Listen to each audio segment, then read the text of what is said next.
Hello everyone, welcome back. Today we are talking about one of the most important AWS service, which is IAM, Identity and Access Management. So IAM is a global service, which means when we create a user in IAM, this identity is available across all the regions. This service is different from the services like EC2 or S3 that are region specific. IAM helps us securely control who can access our AWS resources and what action they can perform. So instead of relying on the root account that should never be shared or used for daily tasks, we create the IAM users, organize them into the groups, and attach the policies that define the permissions. So the policies are simple JSON documents which specify the allow or deny actions. This approach enforces the principle of least privilege, which means giving only the permissions that are really needed. So alright, let me quickly show you how this works step by step. So after login to AWS console management, here this is a root account we can check. Then after this, these are all the regions available. Select any region, then go to the search bar and search for IAM. So here on the IAM dashboard, notice everything is zero. There is no users group and no custom policies yet, but you can see a few roles existed. So that's normal. AWS auto creates some service linked roles when you use services like EC2. So now let's create a user group. Click on create the group, then enter the name. I am giving the name as admin. Then attach the policy. I am selecting the administrative access policy, and this access is for the group, and so any user we add to this group will automatically inherit the same permission. Then click on create the user group. So here the admin user group has been created. In that you can see users. We have not yet added any user here. So then click on permissions. So there is one permission which is administrative access that we have added just. So now let's click on the administrative access policy to check its details. So these are the permissions that are defined in the policies. Then click on JSON. So the every IAM policy has a version which is 2012-10-17. This is not a today's date. It is the latest version of IAM policy language. Inside the statement, we define the permissions. Here, the effect is set to allow and the action is star, which means all the actions, and the resources also star, meaning all the resources. As this policy is for the administrative access, which has the full access permission. Now, let's create a new IAM user. Click on create user, then we have to give the name. Then check the option to provide user access to the AWS management console. Then I want to create IAM user. Here I am giving the custom password. Make sure the password is strong and it fits into the provided criteria. After this, I'm unchecking the option which forces a new password at sign in just for this demo, so I can log in right away, but in production environment you should keep it enabled for the better security. After clicking on next, there are options like you can directly add the user to the group and can directly attach the policy to the user. Now I'm adding this user to the admin group. The user is created now. From here, I can either download the credential as a CSV file or email the username and password to the user so they can log in. Now let's check it. So here the John user has been created. If we click on this, here you can check the permissions and the groups that the user is added. Now I'm trying to log in with the newly created user, which is John, using the IAM sign-in link and the credentials we set earlier. So first I'm copying this link, then opening a new private window. Either you can open in a incognito tab. Then here we have to enter the IAM username and the password. After clicking the sign in, we have successfully logged in as a IAM user, John. Since he is a part of admin group, now he has the full administrative access permissions in this account. As I said, IAM is a global service, so this user John is available across all the regions. And since we have given John the full administrative access, he can do anything in this account like launching the EC2 instances, creating new users, managing the services and more. So now let's switch back to our root user account, and I'm going to remove this full access permission from the group which is admin, and we will check with the John account what he can or can't do without these permissions. Select the permission from the user group, then click on remove. The permission has been removed here. Then go back to John account and refresh. As you can see, John no longer has the full access. His actions are restricted here. You can check out with the other regions also. The John user is still exists, but it doesn't have any permission to perform anything.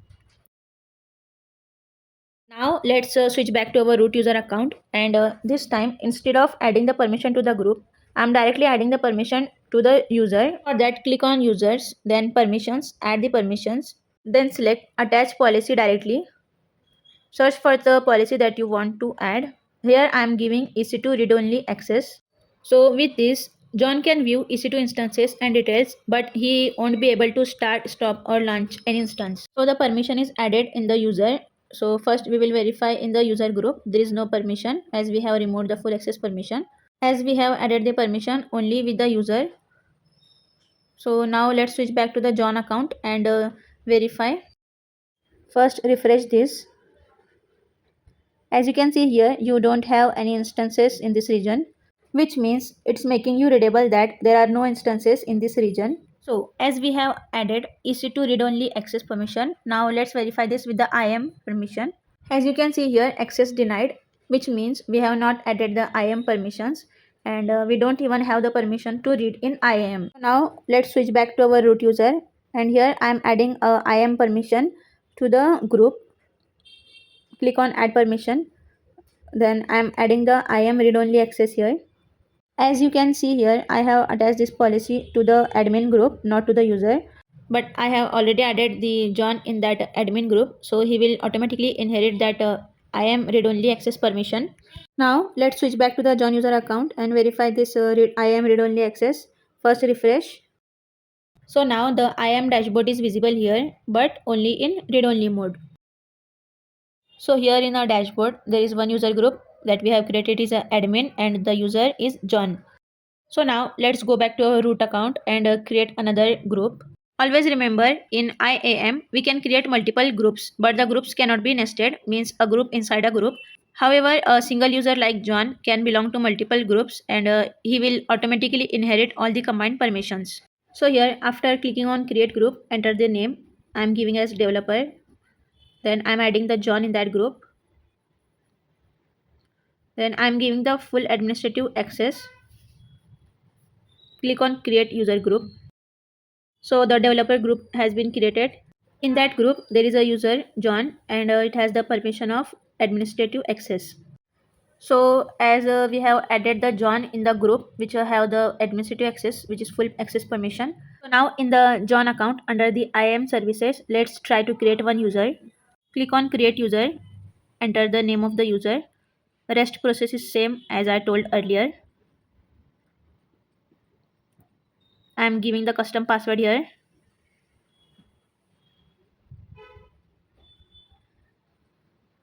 And now I am adding this Thomas user in the developer group which has the administrative access permission. So now the user is created here. Now I will switch back to the root account, and from here in the user group I am deleting this administrative access permission from the developer group. This means the user, which is John, in this group will immediately lose the admin rights. Let's log in back as a John. After refreshing, try to delete this created user Thomas. It is asking for the confirmation.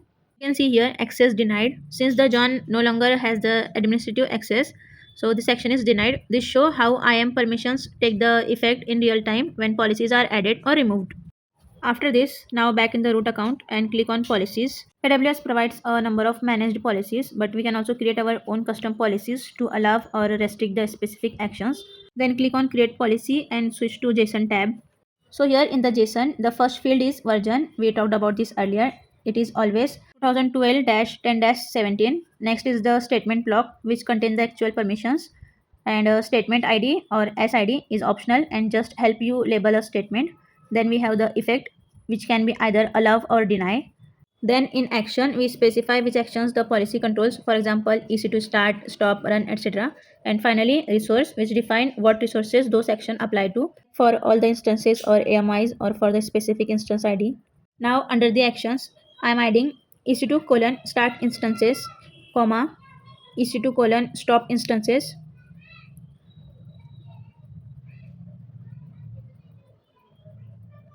and then EC2 colon run instances. This means the policy will allow starting, launching and stopping EC2 instances. Under the resource, I am adding the star, which means for all the instances. Then click on next. Then we have to give the policy name.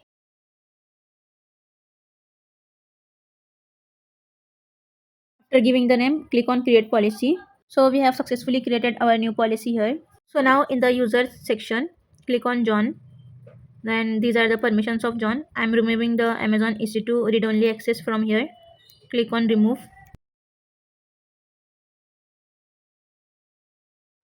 There is Thomas user also that was created by the John. So I'm also deleting this user.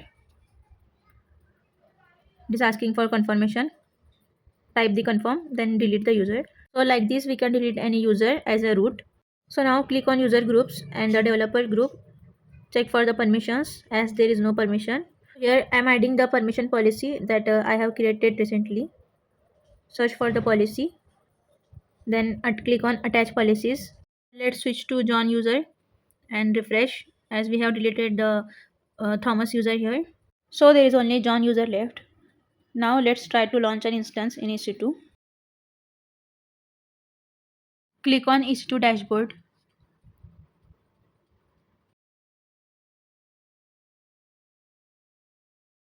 After clicking on running instances, it is saying that you are not authorized, which means our policy didn't include the described permissions. So now let's switch back to the root user, and in the root user I'm launching an instance. Here I'm choosing the Red Hat machine image, then processing without the key pair. So here the instance has been launched. Then switch back to the John user, and in that developer group, click on permissions and click on that permission that we have created. We have to edit this.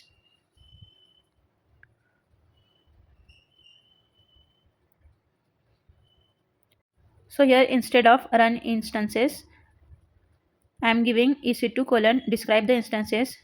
So now we have edited our created policy, and as per this policy the user is able to see the all launched instances and can start the instance and stop the instance. Click on save changes, then go back to the John user and refresh it.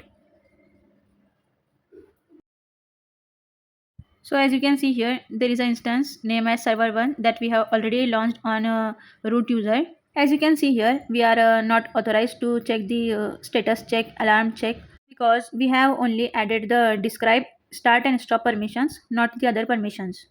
So now let's try to stop this instance. Select this instance and in instance state, click on stop instance. Then wait for some time till it gets stopped.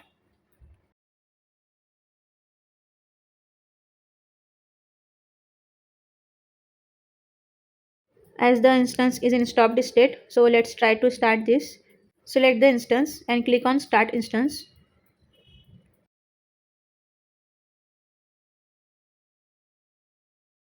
So as you can see, the instance is in running state, means it has started. So now I want to terminate this instance from the John user account. Click on terminate instance. It is saying that failed to terminate the instance, you are not authorized. This means the IAM user, you can't perform any other action that are not mentioned in the policy. Now let's go back to the root user. So finally, let's check the security credentials for a user. Go to the user's profile and click on security credentials. So now let's secure our user with multi-factor authentication. Click on assign MFA device. So the AWS offers 3 ways to enable the MFA: using a security key, using the Authenticator app, and using a hardware TOTP token. So I'm going to use the Authenticator app and already have the Microsoft Authenticator installed on my mobile. Then select the Authenticator app and click on next. Click on show the QR code and open the Microsoft Authenticator app on your mobile and scan this QR code which is shown on this AWS console. So the app will generate the 6-digit code. We have to enter that first. Then wait till the app generates the second code. Then enter the second code and click on add MFA. So now the user's account is secured with two-step verification. This adds an extra layer of security, ensuring that even if a password is compromised, your account stays protected. Let's verify this. Switch to John user account, click on sign out. Then copy the console sign-in link from the root user. Again, in the private window or incognito tab, paste that link. Then enter the IAM username and the password. Click on sign in. So now it is asking for MFA code, which means we have successfully added the multi-factor authentication here for the security. And after entering the MFA code, we have successfully signed in here.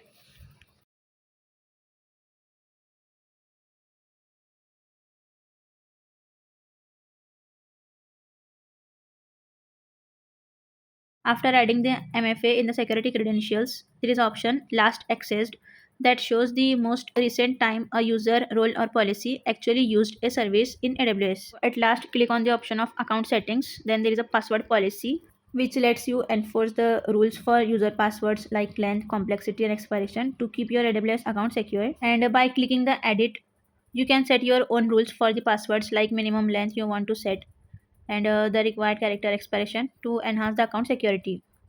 Alright, so we have covered a lot today. We learned how to create IAM user groups, attach the policies, and add and remove the users, and secure your accounts using the MFA with an authenticator app. And at the end, we also noticed the option to create the passkey here. In the second part of this tutorial, we will dive into that and how to use the passkeys, connect via AWS CLI, which is the command line interface, and perform the task like launching an EC2 instances and managing the IAM users directly from the terminal. So stay tuned for the part 2 where we will be exploring more advanced secure way to manage your AWS environment. And once you are done with all these things, don't forget to delete the created groups and users and policies to avoid the unnecessary AWS charges. And if you have any questions or confusion, feel free to ask me in the comment section. Thanks for watching and stay tuned.